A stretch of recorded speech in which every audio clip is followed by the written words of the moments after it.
Halo semuanya, kali ini kita akan mempelajari mengenai teori-teori belajar dan bagaimana sih aplikasi dari teori-teori belajar. Jadi kali ini hmm, apa sih manfaat teori-teori belajar bagi seorang guru?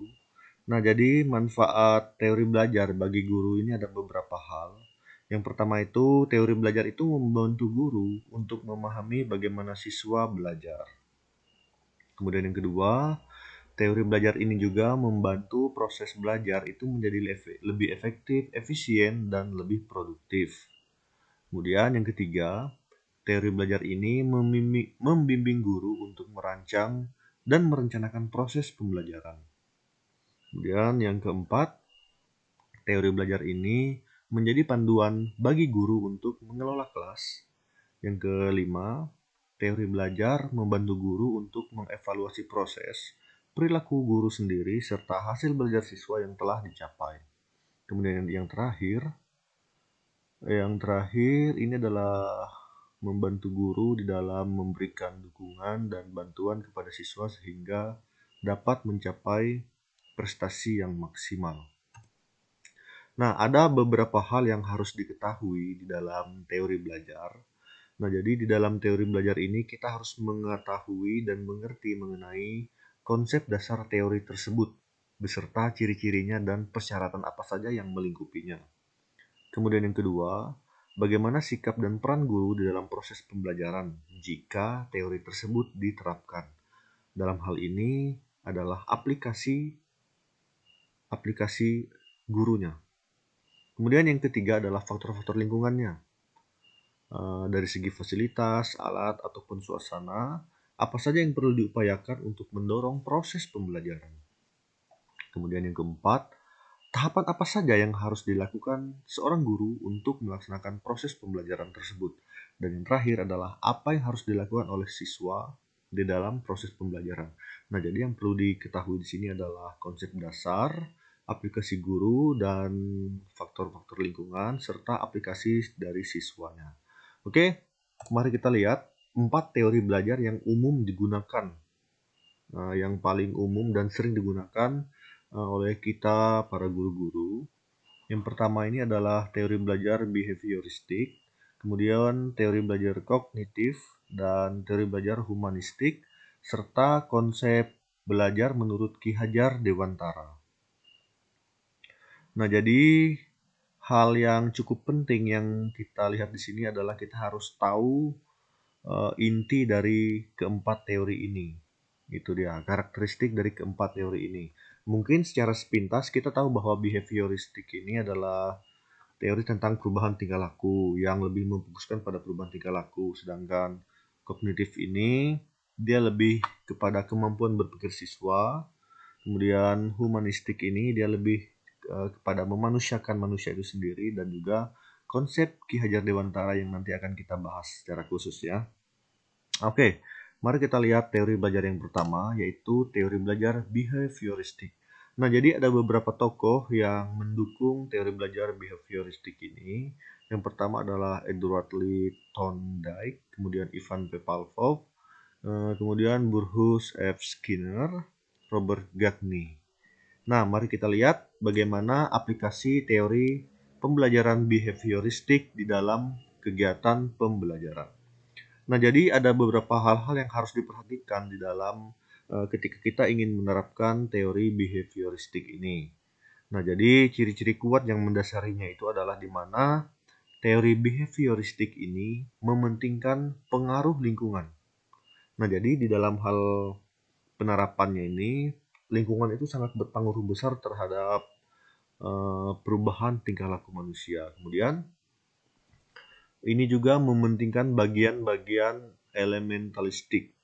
Kemudian teori behavioristik ini juga mementingkan peranan reaksi, mengutamakan mekanisme terbentuknya hasil belajar melalui prosedur stimulus respon. Kemudian mementingkan peranan kemampuan yang sudah terbentuk sebelumnya, dan mementingkan pembentukan kebiasaan melalui latihan dan pengulangan. Hasil belajar yang ingin dicapai adalah munculnya perilaku yang diinginkan. Nah, jadi di dalam hal teori belajar behavioristik ini teori ini lebih menggunakan kemampuan atau pengetahuan yang sudah ada sebelumnya. Kemudian pengetahuan itu tersebut kita olah melalui berbagai macam latihan dan pengulangan sehingga hasil belajar yang diharapkan ini adalah munculnya perilaku yang diinginkan. Nah, jadi bisa kita simpulkan bahwa teori belajar behavioristik ini dia lebih mengutamakan perubahan tingkah laku manusia. Nah, bagaimana peran guru di dalam penerapan teori pembelajaran behavioristik ini? Hasil belajar yang diharapkan ini adalah munculnya perilaku. Nah, jadi peran guru yang pertama itu adalah menyusun bahan pelajaran dalam bentuk yang sudah siap. Misalnya seperti modul, instruksi, LKS, dan lain sebagainya. Nah, jadi di sini juga guru itu tidak hanya banyak memberikan ceramah kepada siswa ataupun instruksi singkat. Di sini guru memberikan instruksi yang singkat serta diikuti oleh contoh-contohnya sendiri atau semacam simulasi. Dan untuk bahan pelajarannya, ini disusun dari hal yang sederhana menuju ke hal yang kompleks. Kemudian dalam hal tujuan pembelajaran, di sini guru itu membagi dalam bagian-bagian kecil yang ditandai dengan pencapaian suatu keterampilan tertentu. Dan pembelajaran ini berorientasi pada hasil yang dapat diukur dan diamati. Jika terjadi kesalahan, harus segera diperbaiki. Nah, jadi dalam hal ini juga pengulangan dan latihan ini digunakan supaya perilaku yang diinginkan dapat menjadi kebiasaan. Hasil yang diharapkan dari penerapan teori behavioristik ini adalah terbentuknya suatu perilaku yang diinginkan. Perilaku yang diinginkan ini mendapatkan penguatan positif dan perilaku yang kurang sesuai itu mendapatkan penghargaan negatif. Jadi dalam hal ini juga siswa itu mendapatkan hukuman dari guru. Dan yang terakhir, evaluasi atau penilaian ini didasari atas perilaku yang tampak. Jadi dia jelas ya, dia lebih melihat kepada perilaku siswa. Terus bagaimana peran siswanya dalam hal ini? Yaitu siswa itu berlaku sesuai dengan instruksi. Doing, melakukan instruksi yang diberikan oleh guru. Kemudian siswa itu juga meniru perilaku yang dicontohkan serta mengikuti aturan-aturan yang telah ditetapkan. Itu misalnya jika ada yang positif itu diulangi terus-menerus supaya menjadi lebih baik, dan jika ada yang negatif itu dihilangkan. Kemudian siswa juga berlatih melalui pengulangan dan pembiasaan. Kemudian menguasai keterampilan dasar sebagai persyaratan penguasaan keterampilan selanjutnya. Jadi sebelum siswa itu melanjutkan kepada keterampilan yang berikutnya, dia harus mengetahui terlebih dahulu keterampilan dasarnya. Jadi jika dia belum bisa mengetahui keterampilan dasar, maka harus berlatih melalui pengulangan, dan pembiasaan. Jadi ini adalah teori behavioristik. Nah, kemudian kita lihat teori kognitif. Jadi teori kognitif di sini kita lihat tokoh-tokohnya itu ada Wertheimer dan Kurkova, kemudian Kohler. Sedangkan konstruktivisme itu ada John Dewey, Jean Piaget, dan Jerome Bruner ya. Oke, mari kita lihat bagaimana penerapannya. Apa sih yang menjadi konsep dari teori kognitif ini? Nah, jadi konsep teori kognitif ini di mana siswa itu adalah sebagai pembelajar yang aktif. Kemudian, belajar itu merupakan proses menemukan dan memperoleh penyelesaian masalah. Sedangkan guru, di sini guru itu hanya sebagai pendamping, teman diskusi, serta sebagai fasilitator yang memberikan alat belajar, memanipulasi situasi dan kondisi belajar sehingga siswa itu belajar sendiri.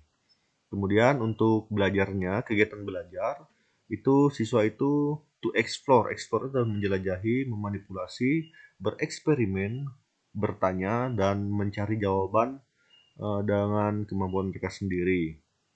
Kemudian untuk fasilitasnya ini ada laboratorium, kemudian ada workshop dan teknologi. Itu ya. Nah, jadi dalam hal teori kognitif ini, siswa itu dituntut sebagai pembelajar yang aktif, sedangkan guru itu hanya berperan sebagai fasilitator saja, sebagai pendamping siswa di dalam kegiatan pembelajaran. Jadi siswa itu harus aktif mencari informasi sendiri dan memperoleh penyelesaian terhadap masalah-masalah yang dia temui. Nah, bagaimana aplikasi teori kognitif di dalam kegiatan pembelajaran? Jadi kita lihat dari tujuan pendidikan menurut teori belajar ini, yang pertama itu adalah menghasilkan individu atau anak yang memiliki sikap kemampuan berpikir untuk menyelesaikan setiap persoalan yang dihadapi. Nah, jadi kemampuan berpikir ini sangat diutamakan di dalam menghasilkan individu atau peserta didik, outputnya di dalam mereka menyelesaikan setiap permasalahan atau persoalan yang mereka hadapi. Kemudian untuk kurikulumnya ini dirancang sedemikian rupa sehingga terjadi situasi yang memungkinkan pengetahuan dan keterampilan itu dapat dikonstruksi oleh peserta didik. Nah, jadi latihan pemecahan masalah ini seringkali dilakukan melalui belajar kelompok dengan menganalisis masalah-masalah di dalam kehidupan sehari-hari. Peserta didik diharapkan selalu aktif dan dapat menemukan cara belajar yang sesuai bagi dirinya sendiri. Dan di sini guru hanyalah berfungsi sebagai mediator atau fasilitator dan teman yang membuat situasi kondisi belajar itu sehingga terjadinya sebuah rekonstruksi pengetahuan pada peserta didik.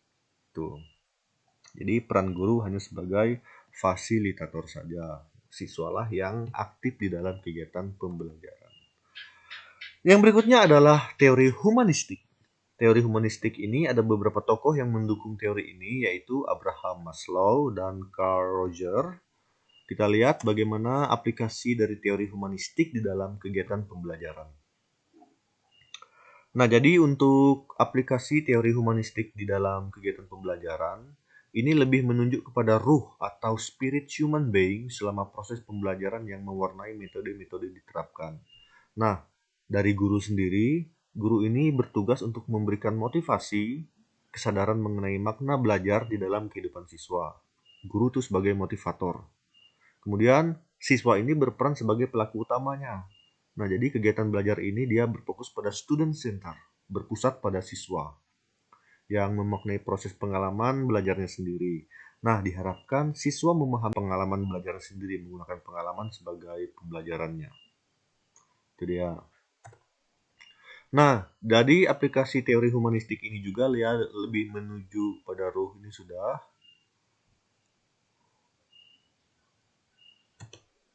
Oke, sekarang kita lihat teori belajar menurut pandangan dari Ki Hajar Dewantara ya. Pada tanggal 2 Mei 1889, di mana Ki Hajar Dewantara ini merupakan salah satu tokoh pendidikan,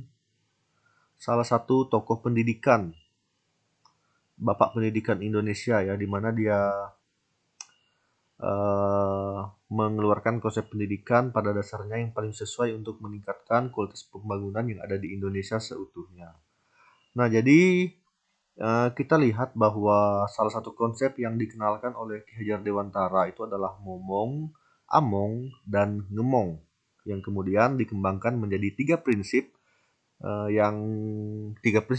kepemimpinan yang dia terapkan di dalam tempat dia belajar, yaitu Taman Siswa, sebuah organisasi yang dia bangun ya pada saat itu. Jadi kita lihat prinsip yang pertama itu adalah ini, maaf kalau misalnya saya salah dalam membaca. Kalau tidak salah bacanya seperti ini. Ing ngarso sung tulado. Di depan memberikan teladan. Kemudian ing madya mangun karso. Di tengah-tengah menciptakan peluang untuk berpakarsa. Tuthuri handayani. Dari belakang memberi dorongan dan arahan. Nah, jadi pada dasarnya konsep-konsep pendidikan itu mengutamakan cinta dan kasih sayang. Ini mendidik sebagaimana dilakukan oleh orang tua atau bapak ibu kepada anak-anaknya sendiri. Nah, kita lihat yang pertama, Ingarsa Sung Tulodo. Ingarso Sung tuloto. Ini yang artinya di depan. Maksudnya di depan di sini adalah seseorang itu harus bisa memberikan teladan atau contoh. Teladan menjadi kata kunci kesuksesan di dalam pembelajaran. Sehingga ketika pembelajaran berlangsung, seorang pendidik itu harus membimbing dan mengarahkan agar tujuan pembelajaran yang dipelajari siswa itu benar dan tepat. Nah, jadi selama proses pembelajaran, guru ini tanpa sadar menjadi panutan bagi siswa, baik dari kata-kata maupun perbuatannya. Oleh karena itu, pendidik itu selain menguasai pengetahuan, dia juga harus mempunyai pribadi yang dapat dicontoh. Kemudian yang kita lihat yang kedua, ing Matio Mangunkarso, yang artinya adalah di tengah-tengah atau di antara seseorang bisa menciptakan prakarsa dan ide. Nah, jadi di sini guru itu memiliki peranan penting untuk menstimulus agar terciptanya prakarso dan ide di dalam proses pembelajaran.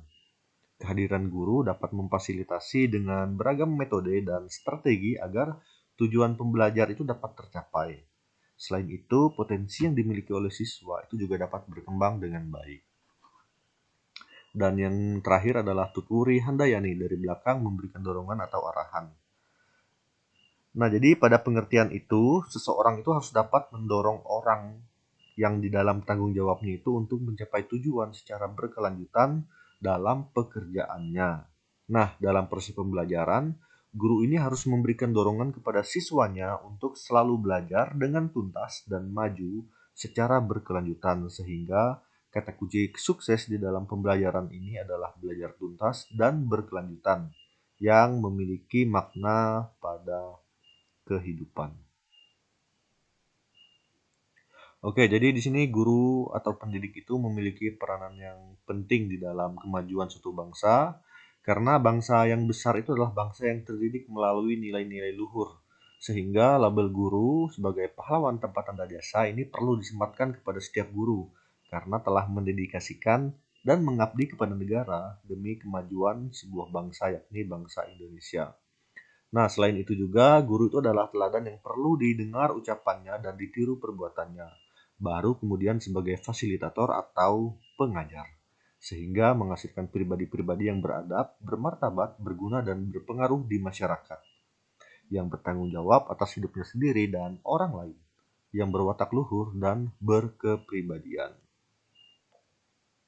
Nah, kemudian Ki Hajar Dewantara ini juga mengedepankan pendidikan karakter.